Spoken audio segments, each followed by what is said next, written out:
अस्सलामु अलैकुम वरहमतुल्लाहि वबरकातुहु। अऊज़ु बिल्लाहि मिनश शैतानिर रजीम। बिस्मिल्लाहिर रहमानिर रहीम। अल यौम अकमलतु लकुम दीनकुम व अतममतु अलैकुम निअमती व रज़ीतु लकुमुल इस्लाम दीना। जी नाज़रीन, जैसा कि आपको इस बात का इल्म है कि 2 दिन कबल 12 रबीउल अव्वल का दिन गुजरा है। यकीन मानिए नाज़रीन, आपने अपनी आंखों से देखा होगा क्या क्या बिदआत इन्होंने जारी की, और अस्तगफिरुल्लाह मुआज़ल्लाह, आपने क्या कुछ नहीं देखा होगा। कहीं डांस, कहीं भंगड़े, क्या कुछ देखा है आपने। और मुआज़ल्लाह यानी बेपर्दा औरतें भी देखी हैं, मैं आपको आगे वीडियो के अंदर भी दिखाऊंगा। लेकिन अभी सबसे बड़ी दुख वाली बात यह है कि इस तबके ने ईद मिलादुन नबी की नमाज भी पढ़ा दी। बंदा क्या करे। जबकि यकीन मानिए नबी पाक सल्लल्लाहु अलैहि वसल्लम के सहाबा से कहीं भी ये ईद मिलादुन नबी कहीं से नहीं मिलती। क्या नबी पाक सल्लल्लाहु अलैहि वसल्लम के सहाबा ने मनाई है? बल्कि अगर इनकी फतावा रिजविया आला हजरत की खोले, उन्होंने लिखा है कि 12 रबीउल वाले दिन नबी पाक सल्लल्लाहु अलैहि वसल्लम की वफात है, और इनको खुशी किस चीज की सूझ रही है। उनकी किताब के अंदर ये लिखे हुए है, ये अपने बड़ों की नहीं मानते। अगर पीर अब्दुल कादिर जिलानी रहमतुल्लाह अलैह की तरफ देखें तो उन्होंने लिखा है नबी पाक सल्लल्लाहु अलैहि वसल्लम की वलादत जो है 10 मुहर्रम को है। नाज़रीन, यकीन मानिए बड़ी ही दुख वाली बात यह है कि 12 रबीउल अव्वल वाले दिन नबी पाक सल्लल्लाहु अलैहि वसल्लम के सहाबा की क्या कैफियत थी, अहले बैत की क्या कैफियत थी। लेकिन इन्होंने कभी नबी पाक सल्लल्लाहु अलैहि वसल्लम के ऊपर कुरान जो नाज़िल हुआ है वो भी नहीं कभी पढ़ा, और नबी पाक सल्लल्लाहु अलैहि वसल्लम का फरमान भी कभी नहीं पढ़ा। और अगली बात भी मैं बात कहता चलूं, सारा साल ये लोगों को सिर्फ बाबों के किस्से कहानियां सुनाते रहे। जी हमारा बाबा हवा में उड़ गया, हमारा बाबे ने मरीदनी कैच कर ली, हमारे बाबे ने ये कर दिया, और अस्तगफिरुल्लाह मुआज़ल्लाह। और एक दिन जी जश्न ईद मिलादुन नबी मनाकर कहते जी हमसे बड़ा आशिक़ रसूल कोई नहीं। अस्तगफिरुल्लाह मुआज़ल्लाह। नाज़रीन, मुहिब्बे रसूल तो वो बंदा है जो अपनी पूरी जिंदगी नबी पाक सल्लल्लाहु अलैहि वसल्लम की शरीयत के मुताबिक गुजारता है। खैर नाज़रीन, आपको मैं गुफ्तगू सुनवाता हूँ, वो बल्कि वो वीडियो दिखाता हूँ जिसके अंदर ईद भी पढ़ाई गई। खैर उसके बाद उसने फिर माफी भी मांगी। हो सकता है किसी ने क्या हो कि तू कहना कम कमे लग पे, उन्हें माफी भी मांगी। खैर नाज़रीन, वो भी वीडियो भेज दे, आप वो भी आपको वीडियो दिखाता हूँ। साथ आपको नाज़रीन वो भी आपको, वो जो लड़की हैं बगैर पर्दे के बैठी हुई हैं क्या कुछ कर रही हैं वो भी हम देखेंगे। फिर इंशाअल्लाह नाज़रीन आगे हम भी गुफ्तगू करेंगे। तो आइए नाज़रीन मिलकर गुफ्तगू देखते हैं। अल्लाहु अकबर, अल्हम्दुलिल्लाहि रब्बिल आलमीन, अल्लाहु अकबर, अल्लाहु अकबर, अल्लाहु अकबर। अस्सलामु अलैकुम व रहमतुल्लाह, अस्सलामु अलैकुम व रहमतुल्लाह।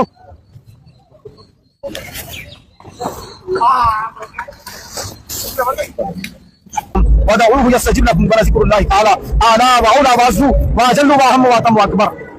गुलामानी मुस्तफा कमेटी का जिम्मेदार आपके दरमियान में आने का एक अहम मकसद ये है कि अल्हम्दुलिल्लाह आज 1500 साला जश्न विलादत बासादत रहमत कायनात नूर मुजस्सिम सल्लल्लाहु अलैहि वसल्लम का हमने आगाज ईद की नमाज से क्या है, और इंशाअल्लाह ता क़यामत तक जो है ईद की नमाज करते रहेंगे गुलामानी मुस्तफा कमेटी की जानिब से। इंशाअल्लाह हम हमारी जिंदगियां और इंशाअल्लाह ता क़यामत तक ये नमाज को इंशाअल्लाह हम जारी और सारी रहेंगे। गुलामानी मुस्तफा कमेटी की तरफ से तमाम आलम इस्लाम को बिलखुसूस मेरे हर दिल अजीज दोस्त और हमारे सदर साहब आली जनाब मोहम्मद सरफराज खान साहब की जानिब से तमाम आलम इस्लाम को दिल की अमीर गहराइयों के साथ ईद मिलादुन नबी सल्लल्लाहु अलैहि वसल्लम की पुरखुलूस मुबारकबादियां पेश करते हैं। और ईद मिलादुन नबी सल्लल्लाहु अलैहि वसल्लम ये ऐसी ईद है जो हर ईदों की ईद है, इसके लिए इसको ईद उल आयात कहा जाता है। अल्हम्दुलिल्लाह, ये ईद की नमाज पढ़ने के बाद जो खुशी और मसरत में हो रही है, खुदा की कसम मैं इतनी नमाजें पढ़ा हूँ, इतनी इबादतें किया हूँ, लेकिन किसी नमाज में मेरे को मेरी मोहब्बत रसूल सल्लल्लाहु अलैहि वसल्लम की बुनियाद पर बात बता रहा हूँ कि इतनी मोहब्बत के साथ जो हमने आज अदा की है। हर नमाज अल्लाह की इबादत है, लेकिन जिस इबादत में मोहब्बत रसूल शामिल हो जाती है वो इबादत मेराज को पहुंच जाती है। अल्लाह ताला हमारी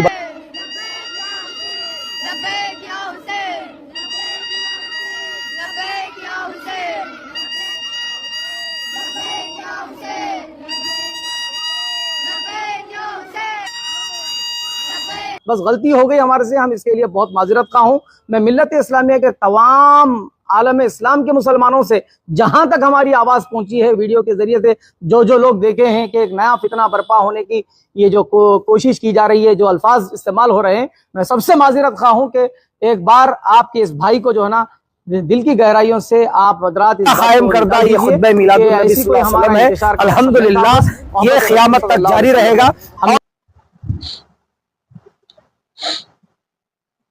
جی ناظرین، آپ نے یہ ویڈیو مناظر فرمائی۔ ناظرین، شروع میں نے جو قرآن پاک کی آیت پڑھی، الیوم اکملت لکم دینکم واتممت علیکم نعمتی ورضیت لکم الاسلام دینا۔ اللہ رب العالمین نے محبوب علیہ السلام کے اوپر دین اسلام کو مکمل کر دیا۔ ناظرین، پھر نہ ہی کمی کی جائے نہ ہی زیادتی کی جائے، لیکن ناظرین پتہ نہیں ان لوگوں کو کیا نظر آتا ہے، اور آگے سے یہ کہہ دیا جاتا ہے، کہتے ہیں جی وہ بدعت حسنہ بھی ہوتی ہے، جبکہ نبی پاک صلی اللہ علیہ وآلہ وسلم کا فرمانا کل بدعۃ ضلالہ وکل ضلالۃ فی النار، ہر بدعت ہی گمراہی ہے، اور جو بدعت ہے وہ جہنم کی طرف لے کر جاتی ہے۔ اگر آپ دیکھیں گے، دیکھا ہوگا 12 ربیع الاول والا دن کیا کچھ تماشا اور ہر چیز دیکھی ہو، اور پھر بیوی ہیں یعنی عورتیں بے پرد۔ میں آپ کو سلسلہ سیاح کی وہ بھی حدیث سناتا چلوں۔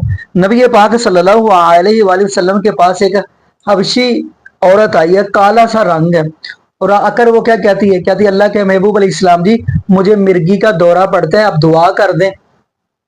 تو آگے سے جو بات گئی نا عورت نے، وہ کہنے لگی اللہ کے محبوب علیہ السلام جی جب مرگی کا دورہ پڑتا ہے نا تو میرا پردہ ہٹ جاتا ہے، دعا کریں۔ نبی پاک صلی اللہ علیہ وآلہ وسلم نے فرمایا کہ اس بیماری پہ صبر کر، اللہ آپ کو جنت دے گا۔ وہ چلی گئی لیکن پھر واپس آئی، کہنے لگی اللہ کے محبوب علیہ السلام جی مجھے فکر لگی ہے تو اپنے پردے کی لگی ہے۔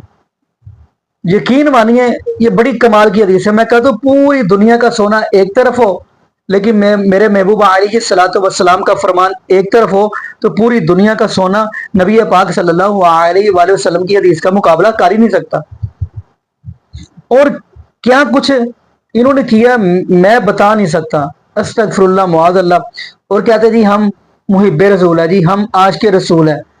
میرے خیال کے مطابق ان لوگوں نے کبھی ترجمے کے ساتھ قرآن پڑھا ہی نہیں، انہوں نے نبی پاک صلی اللہ علیہ وآلہ وسلم کا فرمان پڑھا ہی نہیں، انہوں نے حدیث صحیح بخاری کی 4462 نمبر حدیث پڑھی ہی نہیں۔ نبی پاک صلی اللہ علیہ وآلہ وسلم کی بیٹی حضرت فاطمہ رضی اللہ تعالی عنہا رو رہی ہیں اور کیا فرما رہی ہیں، واہ کربا ابا، آج میرے ابو جی کو کتنی پریشانی ہے۔ صحیح بخاری کی حدیث سنا رہا ہوں، نبی پاک صلی اللہ علیہ وآلہ وسلم فرمانے لگے بیٹی آج کے بعد تیرے ابو کی ساری پریشانی ختم ہو جائے گی۔ یہ حدیث پڑھے صحیح بخاری کی۔ اور اگلے الفاظ کیا ہے، نبی پاک صلی اللہ علیہ وآلہ وسلم کی بیٹی حضرت فاطمہ رضی اللہ تعالی عنہ فرماتی ہیں ابا جی آپ مجھے چھوڑ کر جنت الفردوس کے اندر چلے گئے ہیں۔ اور اگلی بات کیا کہی، فرمایا ابا جی اب جبریل اسلام آئیں گے، میں ان سے کہوں گی آپ نہ آیا کریں، جن کے پاس آپ آتے تھے انہوں نے رب العالمین کے ساتھ ملاقات کر لی ہے۔ یہ اہل بیت کی کفیت ہے۔ صحیح البخاری کی احادیث کا مطالعہ کریں۔ باقی ناظرین یہاں پہ میں یہی دعا کرتا ہوں کہ اللہ پاک ہمیں نبی پاک صلی اللہ علیہ وآلہ وسلم کی شریعت کے مطابق زندگی گزارنے کی سیکھ دے، اور اللہ پاک ہمیں 5 وقت کا پکا سچا نمازی بنا دے، اور جتنے بھی بے اولاد جوڑے ہیں اللہ پاک سب کو نیک نورینہ صحت تندرستی والی ایمان والی لمبی زندگی والی اولاد عطا فرما دے۔ جزاکم اللہ خیرہ، احسن الجزاء۔ السلام علیکم ورحمۃ اللہ وبرکاتہ۔